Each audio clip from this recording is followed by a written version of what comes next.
Le grand dialogue. Le grand dialogue, l'émission de débat du studio Tamani sur votre radio. Le grand dialogue. Amputation du bras d'un nouveau-né à l'hôpital Gabriel Touré. Comment cette erreur médicale, je mets cela entre guillemets, a-t-elle pu se produire? C'est le thème du grand dialogue de ce soir et nos invités sont Djimé Kanté, porte-parole du syndicat du CHU Gabriel Touré, et Samerou Diallo du collectif Sauvons nos hôpitaux. Je rappelle que nous avons invité le ministère de la Santé, mais ils n'ont pas souhaité se faire représenter sur ce plateau. Je suis Mohamedou Touré. Chers invités, auditeurs et téléspectateurs, vous nous suivez sur 75 radios à travers le Mali, 3 télévisions et en live sur Facebook. Bonsoir à tous et bienvenue. Le grand dialogue. Alors, nous parlons de cette situation des bébés qui seraient amputés. On parle de 3 cas sur les réseaux sociaux, mais au niveau de la direction de l'hôpital, on parle d'un cas avéré et que l'autre cas pourrait être sauvé. Alors, Djimé Kanté, qu'en est-il de cette situation? Effectivement, comme tout le monde, nous avons appris cette triste nouvelle concernant l'hôpital Gabriel Touré, qui est l'hôpital le plus fréquenté du Mali. Nous avons vu dans la vidéo des témoignages d'un parent qui parle de l'amputation de son enfant suite à une erreur médicale, comme il l'a si bien dit, ou bien peut-être due à une négligence. Donc tout de suite, nous avons essayé de comprendre, en tant que responsable syndical, nous avons essayé de comprendre ce qui se passait. Et lorsque nous avons approché les différents responsables d'abord du service de pédiatrie et ensuite la direction de l'hôpital, nous avons compris dans un premier temps que l'enfant n'était pas amputé. Et ensuite, nous avons compris par la suite que c'est un enfant qui a été admis à l'hôpital suite peut-être à des maladies et que l'enfant était encore sous surveillance. Mais vous savez, dans une situation comme ça, c'est facile que ce genre d'informations soit divulguée sans pourtant qu'elle ne soit avérée. Parce qu'un parent qui amène son enfant à l'hôpital, et souvent le médecin envisage le pire. Et des fois, le malade est préparé au pire. Donc, on peut l'appeler effectivement pour dire que, voilà, au vu de ce que nous sommes en train de constater sur votre enfant, il n'est pas à écarter que le bras soit amputé. Donc, tout de suite, le papa, il peut paniquer, il peut dire ce qu'il veut, il peut croire que c'est imminent. Mais aujourd'hui, la bonne nouvelle est que réellement, cet enfant est toujours hospitalisé à l'hôpital Gabriel Touré. Il répond très favorablement au traitement prescrit par la pédiatrie et l'amputation n'est plus à l'ordre du jour. Je parle de l'enfant dont le témoignage est les malades vont à l'hôpital, les malades et leurs parents vont à l'hôpital pour se faire soigner, pour se mettre à l'aise. Si vous leur donnez ce type de nouvelles, est-ce que ça n'aggrave pas leur situation? Non, je ne pense pas. Je ne pense pas que c'est très important. Vous savez, il est important de préparer psychologiquement un malade qui arrive. Et lorsqu'il y a des signes cliniques qui prouvent que il y a une situation vraiment difficile qui arrive, il vaut mieux aviser le parent, que le parent soit préparé psychologiquement. Et surtout que c'est des signes qui pouvaient être vus à l'œil nu. Le papa, il était là, les parents étaient là, ils voyaient vraiment des choses anormales sur le bras de l'enfant. Il fallait les expliquer, les préparer à la chose. Mais je ne pense pas que ce soit exactement même ce qui s'est passé. Ce qui s'est passé, c'est que l'enfant avait des problèmes très sérieux au niveau du bras. Et le médecin était en train, c'est-à-dire qu'au niveau de la pédiatrie est un service. Mais il y a ceux qui font l'amputation ne sont pas à la pédiatrie. C'est un autre service qu'on appelle la chirurgie pédiatrique. Donc le médecin, ayant constaté des problèmes, avise le parent et prend l'avis du chirurgien. Et ce n'est pas que le chirurgien, il y a d'autres spécialistes qui viennent, qui constatent, et c'est justement après un staff que l'avis définitif est donné. Donc je pense que c'est entre-temps que la nouvelle s'est propagée sur les réseaux sociaux. D'accord. Il y a eu une fille dont le bras a été amputé il y a quelques jours. On va écouter sa tante Sitan Keita qui réagit sur la question.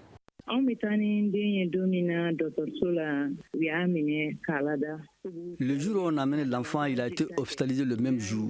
Il a subi une transfusion sanguine parce qu'on nous a dit qu'elle souffrait d'anémie et elle a subi beaucoup de traitements. C'est au cours de ces traitements qu'elle a subi beaucoup d'injections au niveau des bras, les pieds et même la tête. Mais c'est l'autre bras qui a été sérieusement infecté.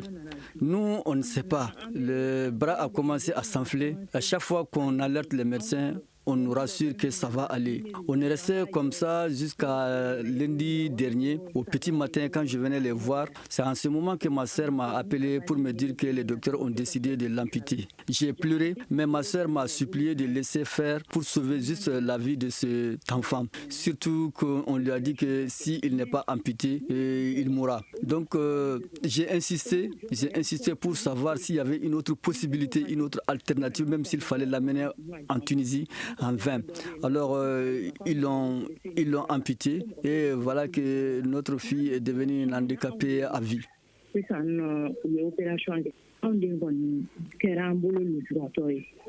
Quand on va à l'hôpital pour guérir d'une maladie et on se retrouve amputé d'un membre de son corps, où va-t-on? C'est la question qu'on se pose. Merci Touré. Moi, je pense que c'est vraiment difficile, c'est compliqué parce qu'en écoutant la maman, on a tendance à comprendre qu'elle n'avait plus d'espoir que d'accepter les conditions qui est amputé le bras de sa fille. Et moi, en parlant de cette situation, peut-être il serait bien de préciser. Nous, en tant que société civile, on n'est pas contre le gouvernement, mais on est contre ce qu'on appelle la mauvaise gouvernance qui règne au sein de nos hôpitaux. Le collectif Sauvons nos hôpitaux s'inscrit dans la logique que Jimmy vient de dire, qui est réclamer tout ce qui est matériel de travail au sein des hôpitaux. Mais ce qu'il faut reconnaître aussi, nous avons tendance aussi à tout rejeter sur le gouvernement. Certes, le gouvernement doit être responsable, le gouvernement doit jouer vraiment pleinement son rôle. Mais ce qui est à reconnaître aussi, les médecins qui sont dans ces hôpitaux-là, le personnel qui est dans ces hôpitaux-là doit aussi penser que quelqu'un qui vit dans un hôpital et quelqu'un qui quitte dans une banque ne sont pas les mêmes. Vous n'avez pas non seulement les mêmes mentalités, vous n'avez pas les mêmes comportements.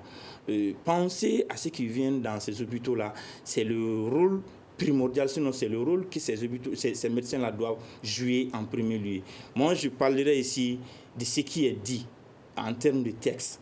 La Constitution, qui est la loi fondamentale, nous donne la priorité d'éduquer. La santé, l'éducation, l'instruction, c'est des droits reconnus par la Constitution. Et les plus hautes autorités doivent jouer vraiment le rôle dans ce sens-là. Dire qu'il y a erreur médicale, c'est triste d'entendre ça, dire que le médecin n'a pas joué son rôle, soit il y avait une maladie, oui, on est obligé d'amputer le bras de la fille. La maman a parlé de ça. Si quelqu'un qui n'a pas d'argent et qu'on doit envoyer ton enfant à l'extérieur, tu es obligé d'écouter, tu es obligé de te remettre en cause que moi, en tant que citoyen du Mali, je vais dans un hôpital du Mali. La moindre des choses qu'on ait le prérequis, le préalable dans un hôpital. Ce n'est pas comme si je vais dans un CSCOM, on vient dans un hôpital parce qu'on n'a pas eu le remède au niveau du CSCOM et on vient dans l'hôpital. Si au niveau de ces hôpitaux-là, qu'on suppose dire que c'est le CHI qui a vraiment le meilleur plateau, mais imaginez-vous la suite. On vient, on ampute le bras de l'enfant. Est-ce que vous pensez que les médecins sont responsables de cette situation? Je ne dirais pas forcément, mais je vais me remettre sur les propos de la maman. Il y a la responsabilité du médecin qui est là. Et l'État doit jouer son rôle. On sera vraiment content d'avoir la suite qui sera des sanctions. Des sanctions au niveau du syndicat. Les syndicats jouent son rôle, mais au niveau du gouvernement, de veiller à ce que ce qui vient de se passer comme acte, que ça ne se reproduise plus. Le médecin ne peut pas sauver une vie, mais il peut contribuer à dire que ce que tu as comme maladie, moi en tant que médecin, je peux soulager, je peux t'aider à dire que voici, je suis là pour t'aider, c'est mon rôle et je vais faire ça en tant que médecin. J'ai prêté serment pour ça. Mais ce qui s'est passé, nous avons pris sur les réseaux sociaux, je ne suis pas là-bas, je ne travaille pas là-bas. Dieu est mieux placé de nous dire, mais en écoutant la maman, on sent qu'il y avait ce qu'on appelle mauvaise gestion au niveau de la pédiatrie. Est-ce que les médecins reconnaissent leurs responsabilités dans cette affaire-là? Non. D'abord, je pense que nous compatissons vraiment à la douleur de cette famille et nous prions pour une bonne santé pour l'enfant. Mais vous savez, la responsabilité médicale, c'est facile vraiment de dire comme ça. Et je voudrais, avant de rentrer dans les détails, dire à M. Diallo que le syndicat ne peut pas sanctionner. Le syndicat ne sanctionne pas. La sanction, elle est administrative et elle vient d'une direction, en tout cas, ou d'une autorité. Mais est-ce que le syndicat réclame des sanctions? Le syndicat réclame des sanctions. Et notre syndicat réclame des sanctions. Nous avons beaucoup de documents par rapport à ça. Vous savez, c'est une situation malheureuse, mais elle nous réconforte dans notre lutte quotidienne. Depuis plusieurs années, nous avons réclamé un certain nombre de conditions minimum pour pouvoir éviter des cas comme ça. Et ce qui me surprend, c'est vraiment l'ampleur que cette chose et que vraiment cette situation est en train de prendre. Kanté, comment une situation malheureuse peut-elle vous réconforter? Non, quand je dis que non, c'est que le traitement fait de la chose. Je dis que ça nous réconforte dans notre lutte quotidienne. Et comment? Vous allez comprendre, depuis plusieurs années, nous avons dit vraiment aux différentes directions de l'hôpital, au ministère de tutelle et au gouvernement du Mali que si des dispositions ne sont pas prises très rapidement, voilà des cas comme ça pourraient arriver chez nous. Et sincèrement, c'est très malheureux, ça nous fait très mal que cela soit arrivé. Mais ce n'est pas la première fois, malheureusement. Les années précédentes, en 2017, il y a eu des amputations. En 2018, il y a eu des amputations. En 2019, il y a des amputations. En 2020, les médecins ne sont responsables en 2021, en 2022, il y aura encore beaucoup plus d'amputations si le problème que nous cessons de signaler vraiment n'est pas réglé. Parce qu'une amputation... Et vous pensez que les médecins ne sont responsables d'aucune amputation? Non, c'est trop facile à dire que les médecins ne sont pas responsables. Vous savez, une erreur médicale peut arriver dans n'importe quel hôpital, quel que soit le plateau technique. Mais doit-elle arriver? Je dis, elle peut arriver. Il faut tout faire pour minimiser ou, à défaut de pouvoir, l'éviter totalement. L'amputation peut survenir des suites d'une infection. C'est un enfant malade qui est arrivé et ce qu'on appelle nécrose peut prendre vraiment du temps pour s'installer, 1 semaine à 10 jours avant que... Donc, un enfant que vous amenez à l'hôpital peut déjà avoir vraiment des germes. Et la nécrose peut se présenter étant dans l'hôpital et ça peut paraître comme si c'est vraiment une maladie attrapée au niveau de l'hôpital.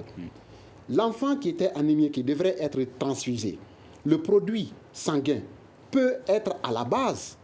Il y a les médicaments, les médicaments utilisés, il y a même les consommables tels que les dispositifs utilisés tels que les cathéters, les seringues, peuvent aussi causer des situations comme ça. Et ce qui peut aussi arriver, c'est effectivement ce que la maman a dit, ça peut être dû à une erreur médicale, à l'incompétence d'une infirmière, d'un personnel, d'un médecin. Tout cela, c'est possible. Donc, je ne dis Monsieur pas que Kanté, on va à l'hôpital pour se soigner et les équipements qui sont utilisés dans ce même hôpital pour nous soigner peuvent nous tuer. Malheureusement, l'hôpital dont nous parlons aujourd'hui n'est même pas digne de soigner un animal, à plus forte raison un être humain. Ça, nous ne le cachons pas. Nous le disons à longueur de journée. Pourquoi les médecins acceptent donc de soigner des gens là-bas? Vous voulez que les médecins se lèvent tout de suite et quittent l'hôpital et laissent tout ce beau monde là-bas? Vous pensez que... C'est-à-dire, il y a un détail qui est très important. Ne comprenez pas que le médecin, c'est l'enfant maudit de la République. Il y a des brebis galeuses un peu partout. Mais au niveau de l'hôpital, chaque fois qu'un médecin perd un enfant, un être humain, comprenez que derrière cet homme qui est là avec le regard fixe fort, c'est-à-dire c'est un homme très fragile, qui se met très souvent à pleurer pendant très longtemps. Vous pensez qu'on peut se réjouir de la douleur d'un être humain? Prendre du plaisir à voir des gens mourir? Non, le médecin, ce n'est pas comme ça, malheureusement. C'est des gens qui sont sensibles, c'est comme toi et moi. Donc, sincèrement, toutes ces situations malheureuses qui arrivent, et ça affecte... L'autre jour, nous étions en rencontre avec le ministre de la Santé, mais il fallait être là. C'était très émouvant. Les médecins se sont mis à pleurer. Je vais juste citer l'exemple d'un médecin en Orel, le professeur Keita. Il a juste donné un exemple. Il dit, une fois, un enfant est venu chez lui. L'enfant était en train de jouer avec sa maman. Il a amené l'enfant au bloc opératoire. Mais déjà, en amenant l'enfant au bloc opératoire, il savait que l'enfant n'allait pas sortir.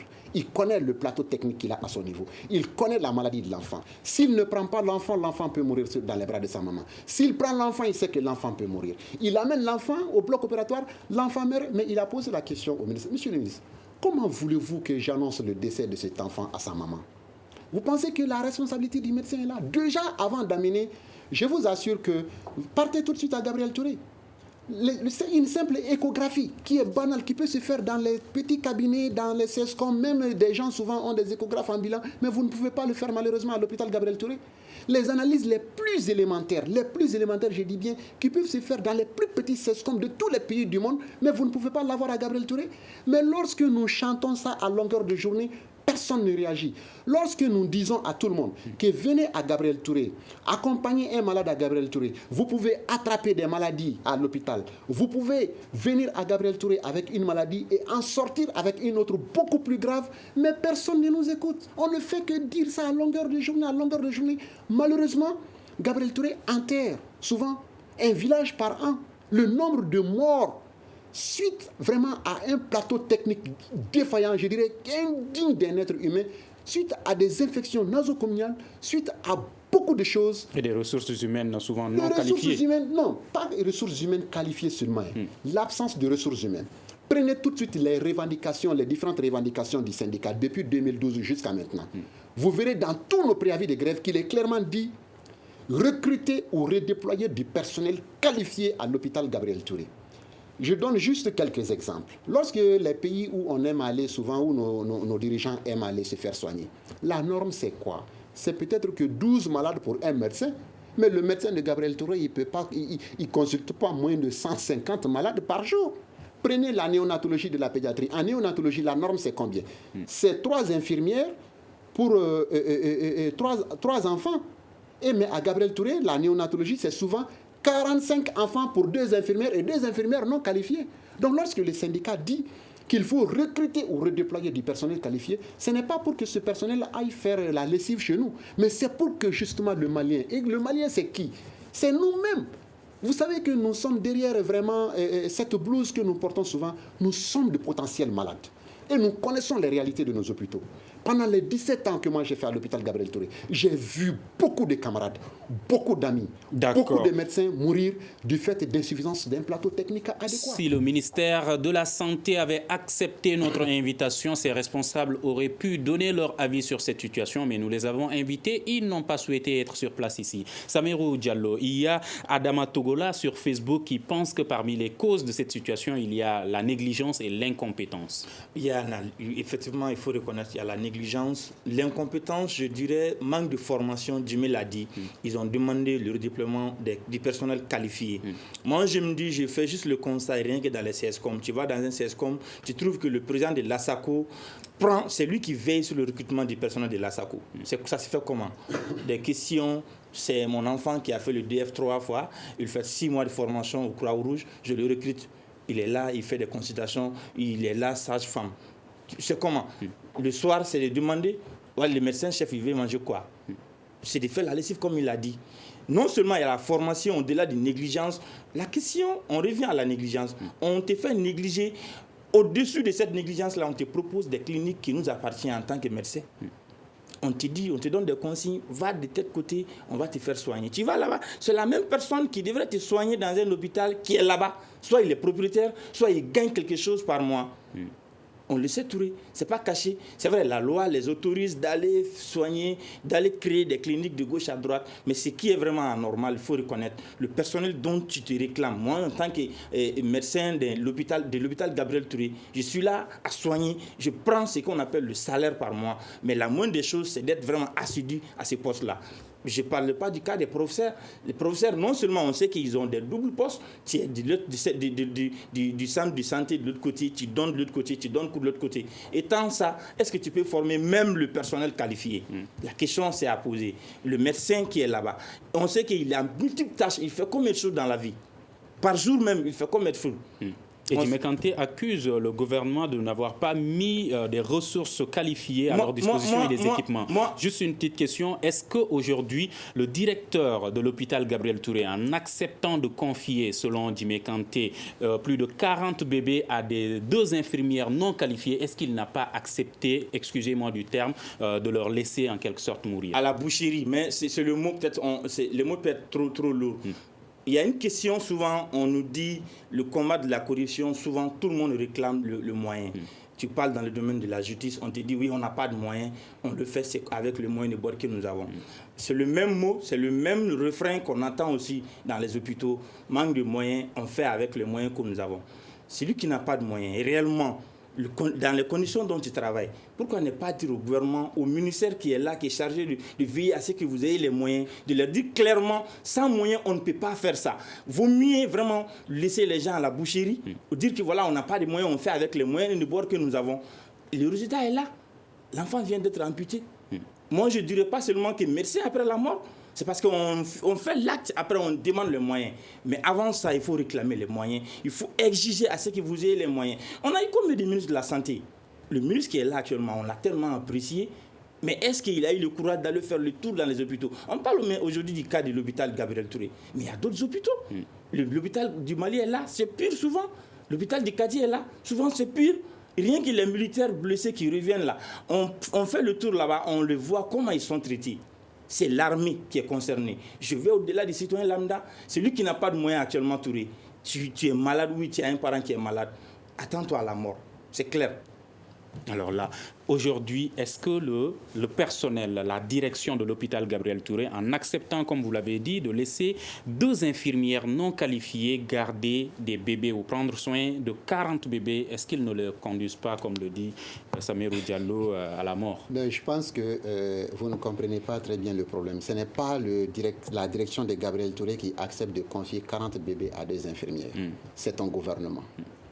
Lorsque c'est le gouvernement qui attribue des tâches au niveau de l'hôpital Gabriel Touré. Le gouvernement, quand je dis le gouvernement, la direction de l'hôpital Gabriel Touré ne peut pas aujourd'hui recruter suffisamment de personnel pour la tâche. Donc c'est la politique gouvernementale par rapport au recrutement, par rapport au redéploiement, par rapport à la mutation de personnel qualifié au niveau des services. C'est tout un système en réalité.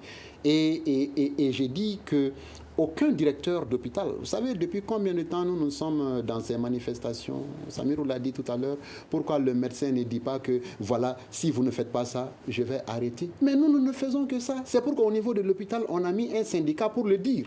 Et je suis sur ce plateau, mes camarades sont en ce moment sur la table de négociation avec le gouvernement pour dire exactement la même chose. Pour dire que si on ne recrute pas ou ne redéploie pas du personnel qualifié dans les hôpitaux, nous allons arrêter de travailler les 7, 8 et 9 août.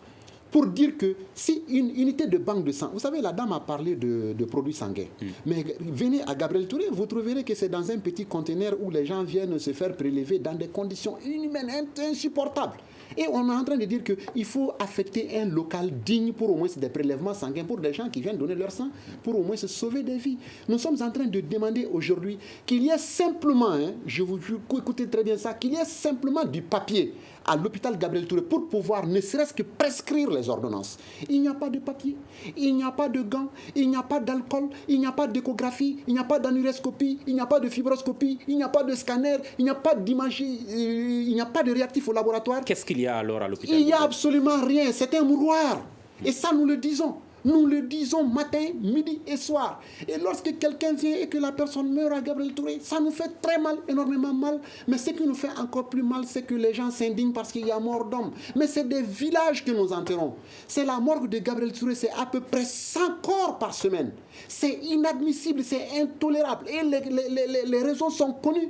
Les autorités ont décidé qu'à Gabriel Touré, qu'ils n'ont pas besoin de mettre les moyens pour que vous vous soignez. Et je vous assure, si Gabriel Touré tient encore aujourd'hui, c'est grâce au personnel. Ce personnel qui n'hésite pas souvent à débourser de ses propres poches de l'argent pour venir. Il y a certaines habitudes qui ont la peau dure. Il y a des brebis galeuses un peu partout. Il y a du personnel bénévole qui pose des actes dont nous ne sommes pas dignes et dont nous ne cesserons de condamner. Donc, vous estimez que l'hôpital Gabriel Touré manque de moyens financiers? Pas seulement que de moyens financiers. Alors, le budget de l'hôpital Gabriel Touré... Pourquoi il est donc cité dans le rapport du vérificateur général concernant la corruption? Non, la corruption, le rapport du vérificateur... Moi, je ne pense pas que le vérificateur puisse même vraiment voir ne serait-ce que la moitié des problèmes de l'hôpital Gabriel Touré. Donc ce qu'il dit par rapport à la corruption... Non, c'est énorme là. C'est vrai. C'est plus que ça. Donc ce n'est pas le gouvernement qui est responsable. Non, mon frère. C'est-à-dire que je dis le gouvernement est responsable de tout ce qui arrive à l'hôpital Gabriel Touré. Je ne dis pas non plus que le personnel n'a pas sa part de responsabilité. Mais le gouvernement a obligation de sanctionner le travailleur indélicat et surtout encore que lorsque ce travailleur est envoyé, est cité par le syndicat. Le gouvernement a obligation de mettre à la tête de ces hôpitaux des responsables capables de prendre des décisions. Le directeur sortant de l'hôpital Gabriel Touré, tout le monde le connaît. Moi, je l'ai dénoncé plusieurs fois et je l'ai dénoncé en présence du ministre de la Santé, en sa propre présence et en présence de tout le personnel et des chefs de département et chefs de service de l'hôpital Gabriel Touré. J'ai dit, je suis désolé, vous n'êtes pas capable de gérer cet hôpital. Et il y a nous avons des preuves de malversation financière. Et nous avons apporté ces preuves acquis de droit, rien n'a été fait. Mais qu'est-ce que vous voulez? Nous sommes tout le temps... Les responsables actuels peuvent-ils, eux, gérer l'hôpital Gabriel Touré? Non, ça, nous sommes un syndicat. Nous jugeons le maçon au pied du mur. Nous avons des doléances très claires. Nous avons demandé d'assainir la gestion de l'hôpital et de la rendre transparente. Qu'est-ce que nous demandons par là?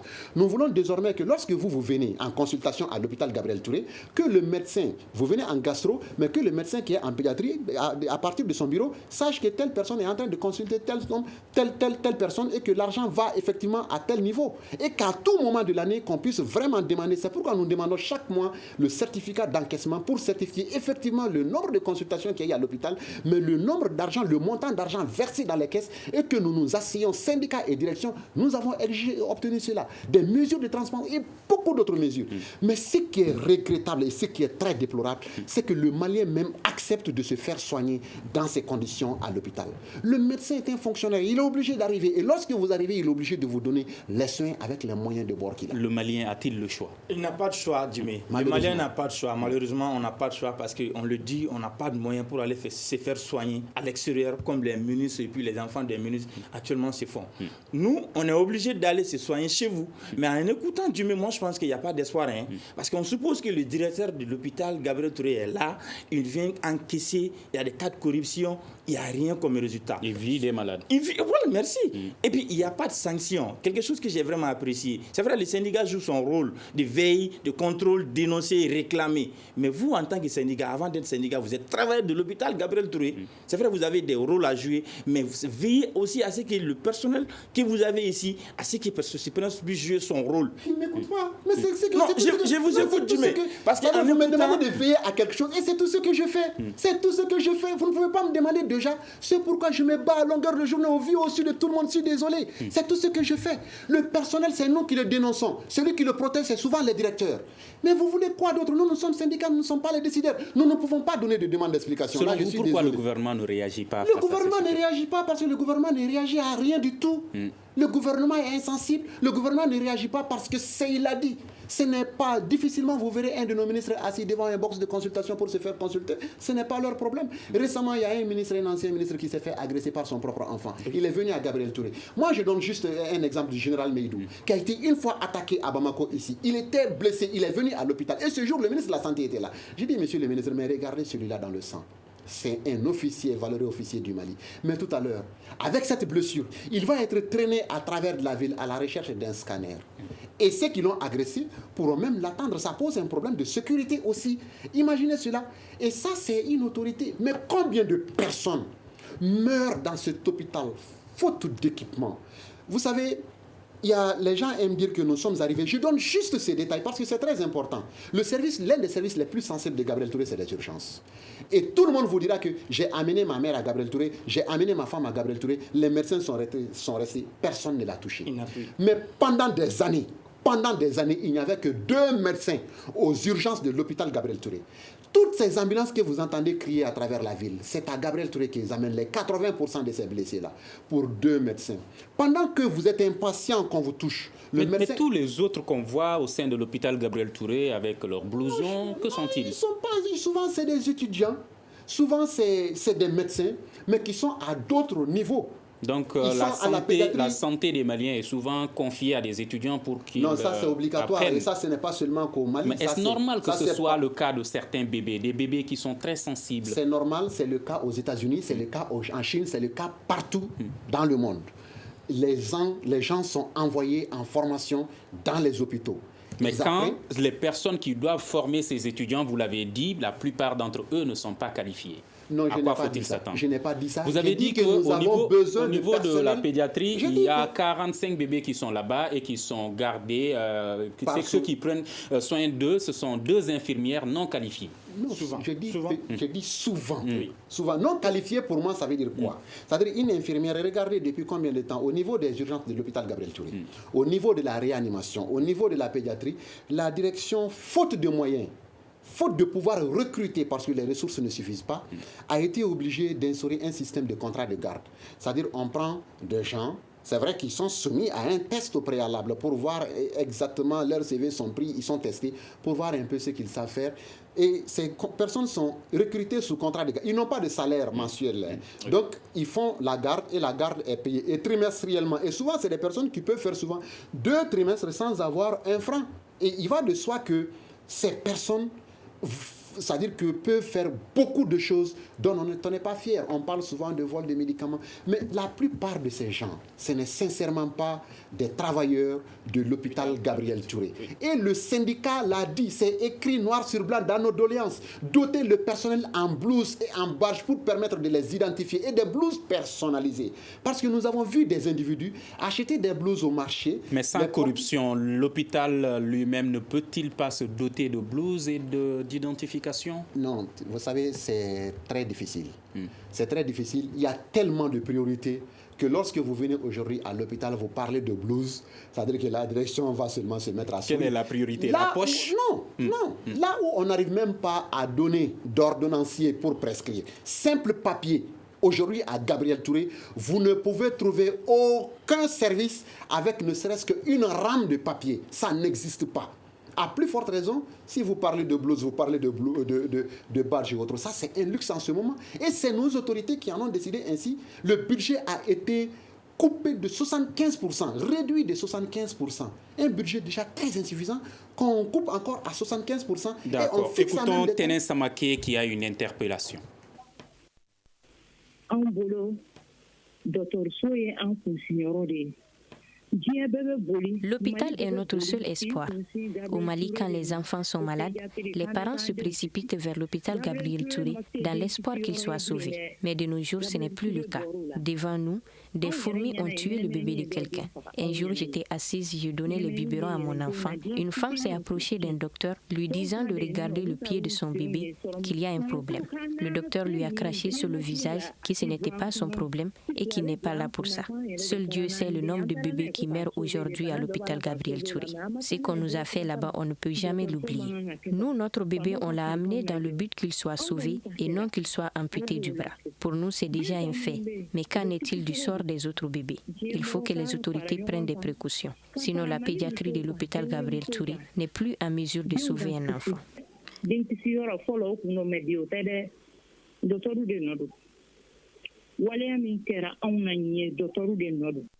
Alors, Ténin Samaké demande qu'il y ait des sanctions pour que ce genre de situation ne se reproduise pas au sein de l'hôpital Gabriel Touré. Et ça me permet de poser la question de Dani Danyoko sur Facebook qui dit « Je suis Abdoulaye Koné et je suis docteur en droit public, parcours droit de la santé. Est-ce que le manque de contrôle sur les ressources humaines n'est-elle pas à la base de toutes ces difficultés fonctionnelles ?» Oui, et ce manque de contrôle est à la base, mais je vais juste répondre à un point de Jimmy. Il demande à ce que le budget a été réduit. Mais moi, je pense qu'il y a ce qu'on appelle l'autonomie de gestion au niveau de l'hôpital Gabriel Touré. Ils sont autonomes de leur gestion financière.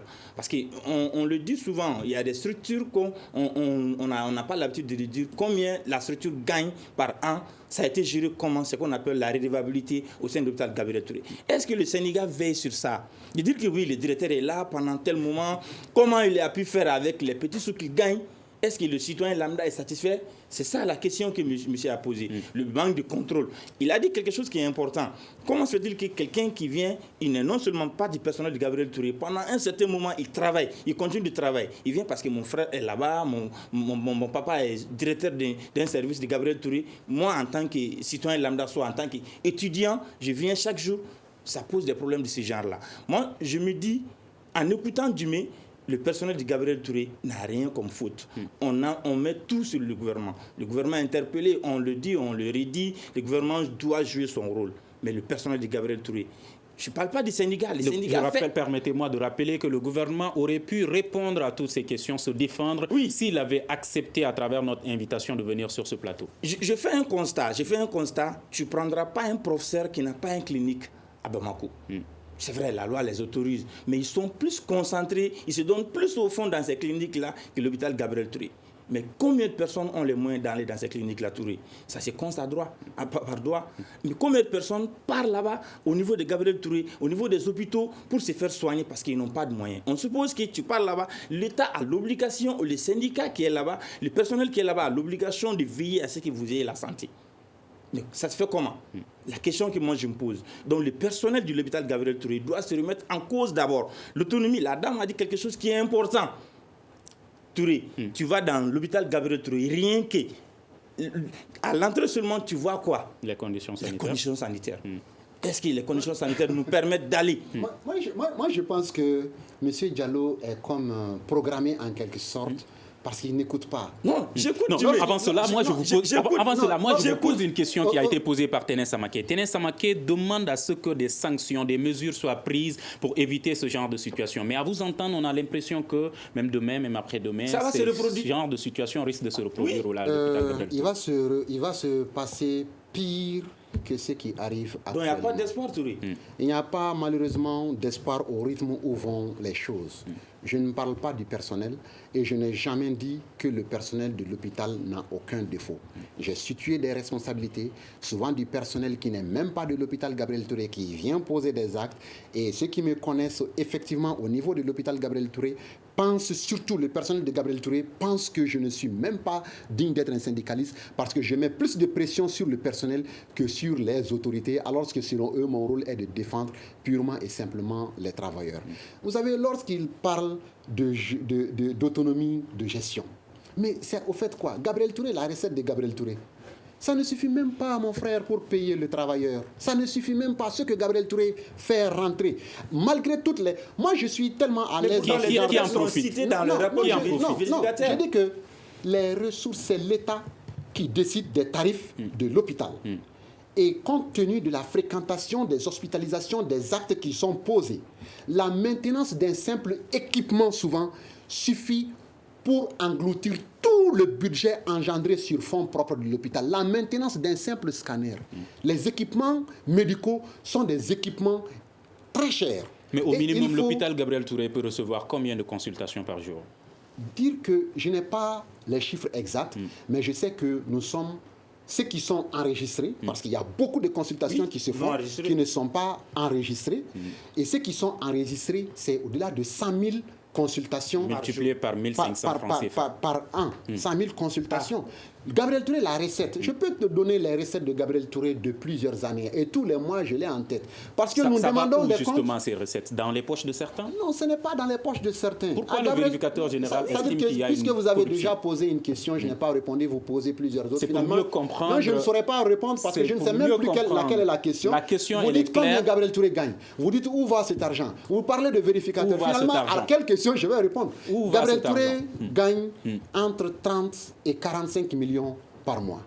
Gabriel Touré a du personnel qu'il paye sur ressources propres avec leur prime de garde. Cet argent ne suffit pas pour payer seulement ce personnel recruté sur fonds propres et leur prime de garde. Et malheureusement, sur ces mêmes fonds, il y a des dépenses qui doivent être prises qui ne sont même plus, on n'est même plus capable de prendre. Et l'État, du fait que l'État décide des choses, l'État injecte quelque chose dans ce qu'on appelle le budget de l'État. Au niveau de l'hôpital, il y a deux budgets. Il y a les fonds propres, il y a le budget de l'État. Et ce budget de l'État, qui pour le fonctionnement était de 1 milliard à peu près, a été réduit de 75%. Et ce budget aussi, qui doit prendre en compte un certain nombre de choses. Regardez simplement la bienderie de l'hôpital. Permettez-moi de mieux comprendre et de permettre aux auditeurs et téléspectateurs de mieux comprendre. La corruption dénoncée au sein de la gestion de l'hôpital Gabriel Touré, est-ce une réalité ou pas? Je ne pense pas que ce soit ici, sur ce plateau, qu'il faut parler de corruption. Non, est-ce le journaliste est corrompu. À l'hôpital Gabriel Touré, il y a de la corruption. Non, mais forcément, ça, merci. Il n'y a aucun secteur. Alors aujourd'hui, vous le dites qu'on aura pire demain par rapport à cette situation, alors que les gens ont besoin d'être rassurés, alors que les gens aujourd'hui interpellent l'État à réagir. Alors, qu'est-ce qui doit être fait pour que Ce qui doit être fait, c'est ce que nous sommes en train de faire. Quoi? Nous sommes allés voir l'association des consommateurs du Mali pour leur dire, voilà ce qui se passe au niveau de l'hôpital Gabriel Touré. Vous êtes de la société civile AJC. Nous avons rencontré le collectif Sauvant des hôpitaux.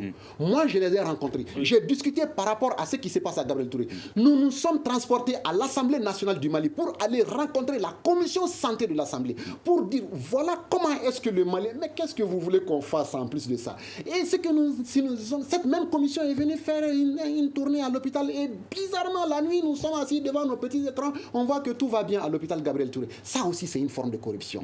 Nous sommes allés au-delà de nos prérogatives, nous sommes allés rencontrer le réseau des communicateurs traditionnels du Mali pour leur dire vous êtes des personnalités qui sont écoutées, venez à Gabriel Touré, venez parler aux responsables de Gabriel Touré, imprégnez-vous de ce qui se passe à Gabriel Touré, agissez parce que l'hôpital, chacun de nous sommes tous de potentiels malades. Quelle est la réponse que vous donnent les autorités? Non, mais quelle réponse? Il n'y a pas de ressources, il n'y a pas de moyens.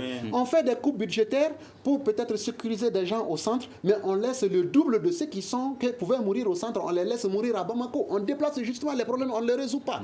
Et si rien n'est fait, le budget alloué aux hôpitaux du Mali, c'est purement et simplement la mort programmée. Et c'est l'État même qui décide, allez-y mourir dans les hôpitaux, nous nous en foutons. C'est clair. Qu'est-ce qui reste donc pour le citoyen lambda?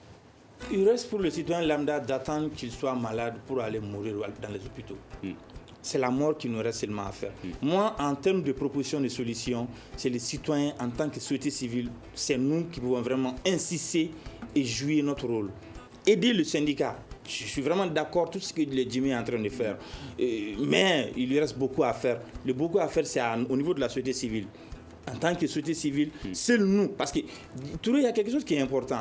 On ne réclame pas quelque chose lorsqu'on n'a pas besoin. Chacun de nous réclame, oui, Gabriel Touré, ça ne va pas. C'est parce que lorsque tu as un parent qui est malade, ou bien tu as un ami qui est malade et que tu fasses un tour. Mais tandis que ton voisin est dans le même problème, il le fait que crier, ça ne va pas, tu fais comme si rien n'est fait. Mais c'est lorsque le problème vient vers toi, tu te rends compte que voilà, il y a un problème. Exiger sur nos autorités. Vous estimez que vous avez interpellé les autorités pour qu'une action soit faite. C'était quand la dernière fois, quand le président de la République s'est déplacé pour aller voir comment les choses se font à l'hôpital Gabriel Touré? Moi, je pense que si j'ai bonne mémoire, c'est suite à des attaques qui se sont passées au nord du Mali, où il y avait beaucoup de blessés qu'il est venu voir à l'hôpital. Il ne vient pas très souvent. Heureusement qu'actuellement, nous avons, je voudrais d'ailleurs de passage saluer, il y a actuellement un ministre qui est fréquent.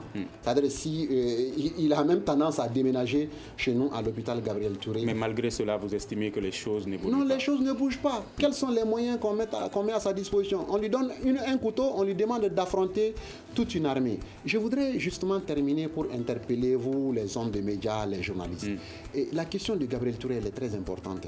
Intéressez-vous à Gabriel Touré, cherchez à combattre, cherchez vraiment à perfectionner ce personnel que nous sommes. Nous ne sommes pas fiers de tous les comportements que nous faisons dans ces deux hôpitaux. Et ça, c'est vraiment clair.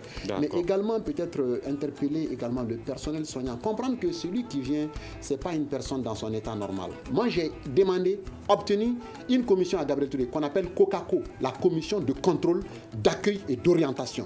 D'accord, nous aurons d'autres occasions pour en parler. Chacun a un rôle à jouer pour que le Malien lambda puisse bénéficier de son droit qui est la santé. Nous, hommes de médias, notre rôle, c'est de permettre que chacun puisse s'exprimer et dire ce qu'il a envie de faire. Et c'était dans ce cadre que ce grand dialogue a été organisé par Studio Tamani, s'informer pour comprendre, dialoguer pour s'entendre. Merci à nos invités, Jimé Kanté, porte-parole du syndicat du CHU Gabriel Touré, et Samerou Diallo du collectif Sauvons nos hôpitaux. Je rappelle que nous avons invité le ministère de la Santé, mais ils n'ont pas souhaité être parmi nous. À la régie vidéo et audio, il y avait Peting Diara et Seydou Ndao. Moi, je suis Mohamedou Touré. On se retrouve demain pour un prochain grand dialogue de Studio Tamani. Merci à tous. Le grand dialogue. Le grand dialogue, l'émission des débats du Studio Tamani sur votre radio.